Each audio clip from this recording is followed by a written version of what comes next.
I just recently found your podcast by doing a search on menopause, and I'm loving it. Since I have only listened to a few, you may have already discussed this, but here are some thoughts. Balanced eating. I've listened to the one about intermittent fasting, which I've been doing for a while, and heard you mention, and another one, the importance of protein. I'd love more info on the importance of healthy fats and how much. I too am a product of the 80s, no fat, low fat era. I do incorporate healthy fats, but really unsure of how much. What is the real good balance of protein, fat, and carbs? Ooh, $1 million question there.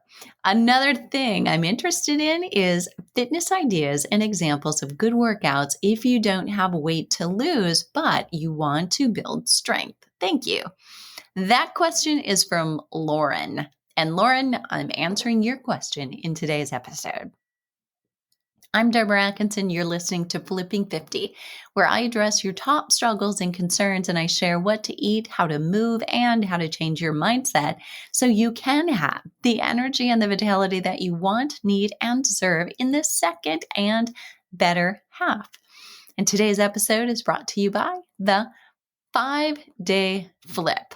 If you're not sure exactly what you're doing for your exercise, or you need a start or a restart, it's 5 days. Each of these videos, I'll send you 5 days in a row, are less than about 15 minutes long. That includes strength training, some cardio, and even a recovery day.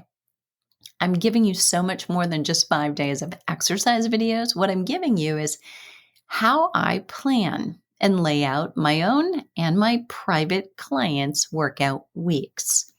So you'll get a behind the scenes and a literal, here it is. All you have to do is this, put your shoes on.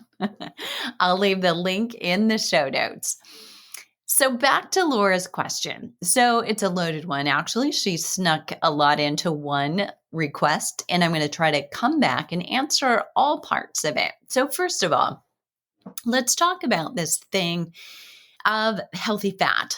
So let me give you the basics. So because there are potentially thousands of you listening at this right now, this given moment, who have thousands of slightly different needs. And you're eating a slightly different food plan, and you have slightly different energy needs. There is no one size fits all. And I know we were all taught that, right? Back even before the 80s, back in the 70s, when we were students learning, what was that formula, right? 4-4-3-2-1, something like that, for grains and dairy and all the things. And look how far we've come, right? But it's still a little confusing because what we learned in that very impressionable time, it is really hard to get out of our system. And there's a piece of us wondering, if I just went back to not worrying about it, wouldn't I just be okay? And probably that's not going to go so well for you, but you're welcome to try it and convince yourself. So let's look at this. We've got to look at some kind of a baseline. So if I didn't know you, and clearly we're not dining together, so I don't know you really well. So I would start with this. Generally, for good health, about 5 servings of healthy fat a day. So that's 1 to 2 tablespoons or teaspoons, depending on what kind of fat it is, per meal. So this is one case where you can read your label. So what's a serving of olive oil? What's a serving of peanut butter or almond nut butter, sun butter? What's a serving of nuts? That would be a serving of fat. So if you were double dipping, some foods have both, right? So you're having salmon for dinner. I would qualify that. Both you're serving up your protein and you're serving up your fat. So it's hitting both buckets. So when you look at it like that, now we know that some people are also adjusting. They're eating more keto, meaning higher percent of fat, moderate percent or lower protein sometimes, and really probably fairly low carbohydrates overall. But the fat is very high. That 50, 60, and 70% fat is going to mean you're having a whole lot more fat, more avocado, more nuts, more seeds, more salmon. Those types of things are rich in your diet, more olives, more olive oils. All of those things are going to appear. And if that's how you're eating, based on, say, you're working with a coach who deems that appropriate for you, maybe you've done some of the testing I do on DNA, and it's been shown that you actually are predisposed to do better on a higher fat diet. Those things can come up and support the way you exercise, the way you eat, the importance and priority that you place on sleep and other habits. So, looking at things from all the way around. So, what is the really good balance of fat and carbs and protein is unfortunately not the question. The question is, what's the best, really good balance of protein, fat, and carbs for you? Some of us do better on a higher carbohydrate diet. I actually do better on a higher carbohydrate diet according to my DNA. Now, it depends a little bit on what I'm doing, what's my activity level, and we've got to take that into account. But if I tried to go keto, for a short time, that may work for me, but long term, it's not going to. So when I do introduce keto, and I have successfully, but I reintroduce it and do it maybe for a little over 2 weeks, I rotate it back out and eat a little bit more according to Deborah's normal, right? Which is potentially not yours.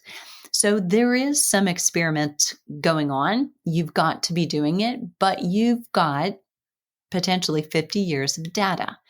You probably know what's been working really well for you. When have you felt your best? And don't deviate from that too much. But then do be willing to be open to new research, to trying something new temporarily that may work for you, but realize you can't latch onto it because it may not work permanently for you. Just the same way, and I'm just drawing an analogy here, so bear with me. So we're talking food really for this episode, but I could also say to you, what are you? Are you more of an endurance person? Or are you more of a strength person? And it's really the one that you enjoy the most probably tells me what kind of muscle fibers you have a predominance for. I have a predominance of slow twitch muscle fiber. That means I do best with endurance exercise. And if I want to get in shape fairly quickly, I will thrive if I'm doing a little bit more endurance activity. Now, that doesn't mean as a 50-something woman, a lot closer to the 60 than I really probably want to admit, that I can't do strength training or shouldn't. Absolutely, I should. I've got to maintain my lean muscle just like you do. Estrogen is dropped for me too, so is testosterone and growth hormone and all the things that say strength training has to be a bigger proportion or a bigger percent of my workout day and session and week than it ever has been before in my life. But I, compared to the next girl who's 57, probably will have a slightly higher amount of endurance activity. And in doing that, will still achieve my more optimal lean or body composition. But someone else who has a predisposition to do better because they've got more fast twitch muscle fiber may need to do more high intensity interval training and more strength training to do their best. Your body type is not the same as anyone else's. So don't let me or anyone else tell you exactly what you need. We're co-collaborating. That's what I like to say about all the women who are in any of our programs and who are in the Flipping 50 membership. I can give you the basics and the skeleton, but from that, what I want to give you is a blueprint so that you know how to do some self-selecting and you know how to incorporate more of what it is you need and just slightly less than somebody else Okay, so I hope that helps give you an idea, even without that conclusive answer that I know we all want so very much. So, a good balance of protein, fat, and carbs is one you're going to want to play with. So, there is that sliding scale. Some women will do better with almost 33%, 33%, 33%, fairly even literal balance. Others with a higher protein, moderate fats, and minimal carbs. Others yet more keto, that higher fat, moderate protein, and minimal carbs. Some again, very active women, and I would say this, even active women in midlife and beyond are very rarely going to do really well with a high carb diet unless they're only using it around their higher activity or longer duration activities. So there you have it. Okay. Now, let me give you a quick finish to your fitness ideas of good workouts if you don't have to lose weight, but you want to build strength. So, what I would suggest for you is really focusing on the, body shape that you have. So I've talked many times about what kind of body do you have? Mesomorph means a little bit more on the muscular side. You are ectomorph. If you are just linear straight up and down, you need to gain a little bit of weight. And endomorph is a little bit more curvy girl. Given you don't have weight to lose, you want to build strength, and you didn't say you want to build muscle or actually gain it. So I'm guessing you have a slightly more muscular body type. And basically, you can do anything. That's good news. The one you may want to avoid if you don't want to gain bulk, if that's true, would be, say, that old fashioned 3x10, 3 sets of 10. That's a bulk building protocol. And if you simply want to build strength, lower repetitions based on higher weight is optimal. So if you have joints that you're a little worried or nervous about, you've been hurt before, you feel vulnerable, or you don't want to go there yet, we all should start with lighter weight, more repetitions, very gradually over weeks, even months. So up to 2.5 months, it may take you to build up to the point where you're really testing a heavier weight that you might do 10 or fewer times to fatigue. And if you start to feel vulnerable, then back off and keep that lighter weight, but change so you're using more time. We call that time under tension. And that might mean instead of what is a usual habit of somebody pushing a weight up or lifting it in 1 to 2 seconds, lowering in 3 to 4. And let's face it, we're all in a hurry and nobody takes that time. I'm serious. I'm even guilty and I know what I should be doing.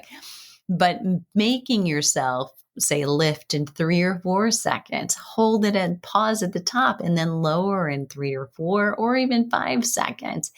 That using a lighter weight you feel more comfortable with will help you to reach fatigue rather than having to go with a heavier weight and fewer repetitions.